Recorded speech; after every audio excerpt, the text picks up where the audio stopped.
Are we good? We are really good. All right, it's my pleasure to introduce our next featured reader. Erika Bojnowski is a writer, musician, photographer, and MFA candidate in poetry at SFSU. She's currently working on a poetry manuscript and hopes to pursue a career in education. She enjoys cooking and short walks on the beach because sand just kills her arches. Hi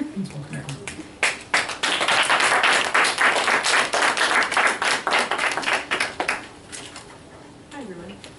I didn't realize we were going to read that. I didn't realize how silly that was. Yeah, so on this rainy day, I'm going to start out a little bit rainy. I think it's appropriate. This is called Another Dream. Another dream. Disappeared into ivy, stone eye, and heather, with the weathered hearts of rodents piercing the ever-moving night. A canopy, a dusky turntable.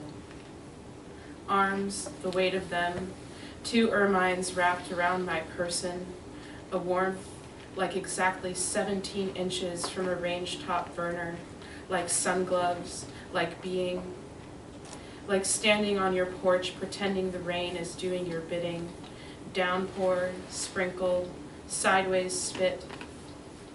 I don't hear what you whisper, but it calls you back to edges, never knowing the intricacies of a mind, a snail's trail glistening on the tarmac, loose on wind's edge and sung through drain pipes, strange when you think of time.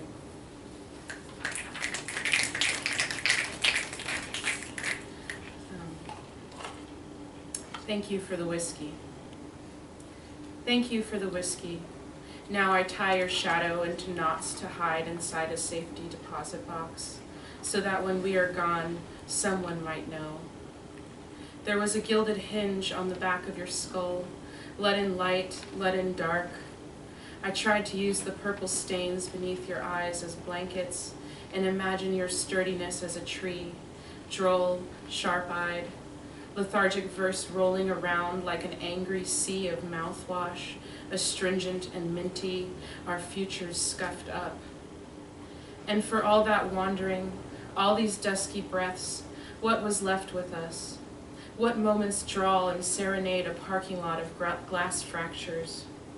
A light like a starry field, or a brave moon, drawing its nightly Rorschach portrait. This is an old one, but I decided to bring it in. I've been revisiting a lot of old work and tweaking it, sort of starting the process of pruning lately, and it's been quite a task, but I've been enjoying it, looking at it with a new pair of eyes. Knife edge. Along the hem of incandescent night cloud, where the dogs of lantern light howl through the fissures, toothy and lonesome, the sound was braided into the rupture of your voice crack. Follow, for I am cloaked with the rising fractals erupting from your voice. What kind of wizardry has compelled us to stagger into the wide green through the coaxing sirens and bellowing bellows? Follow and bleed onto time with the knife edge, with the brave dark that rests upon more dark and more dark, hallowed dark, accurate, inaccurate.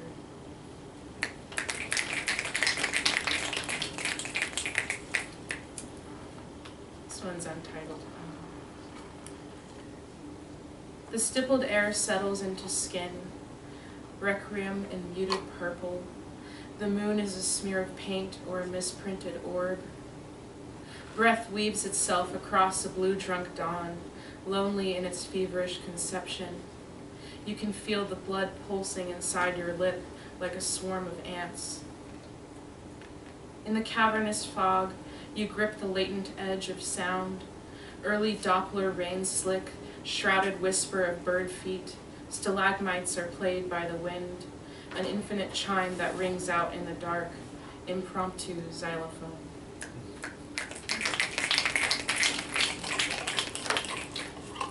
This one may sound familiar to some of you. I hope I'm not boring. Universe encased. Brick cold, the golden window rushes into unspectacled blur, a musty air of pine cone dust and salt-toothed wind.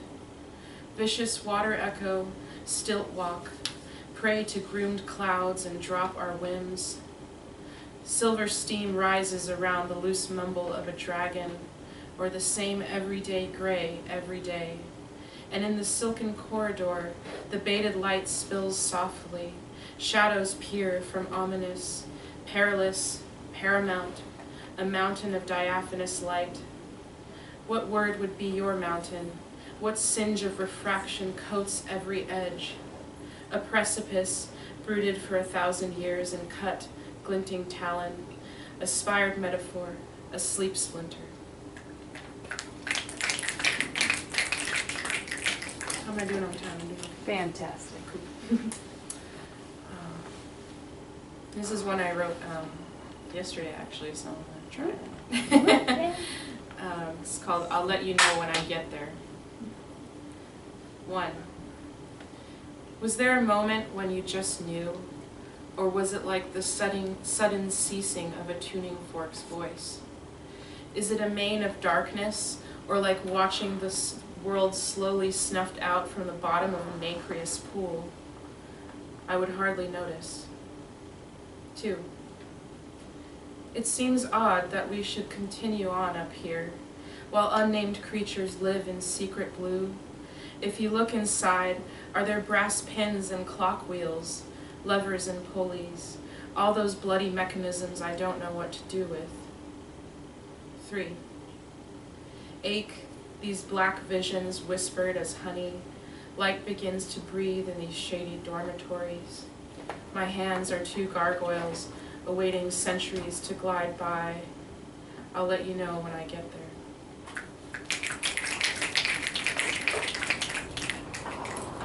Actually, this is interesting because in your first poem, you were talking a lot about blood orange, and this is actually called blood orange, so I think we're thinking on the same. Blood orange. 1. Imagine turning off, kettle pitch extinguished, Alka-Seltzer dissipating in cloudy striations. Molecules abide, stop their fervent fission. Yes, love. Chain spoke, pontificate, spine snap, coat buttons. 2.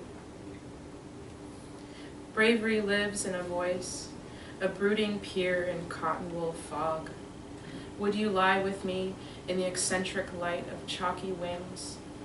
Eye of the cobweb, eye of a greater slumber, a tower, a tearful sparrow, a hackneyed sail, a beckoning, a spangled twinge, changes my voice into running hooves.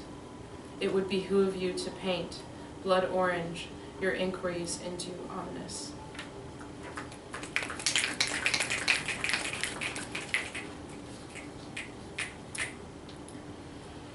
This is about the street I grew up on, Pine Avenue. The varnished wood reflected my image back to my own squint, sprawled, expansive. These moments live inside the rib cage. I found a snake's husk in the truck bed, gray and starched. It crumbled upon holding it. Gray day, bee sting, tortoise-shaped thoughts that drifted upwards like vines. Once there was an injured raven in the field, dew-eyed, phosphorus, screeching like a piano's rightmost key. The vastness of things, azure and real, weeps inside of eggshells, a feeling that rose inside like dire hawks.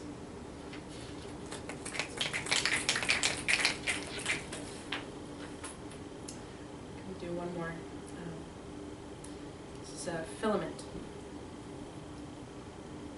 Let it fade in, glass shard glitter, far-flung nebulae, nerves twisting themselves into a phone cord.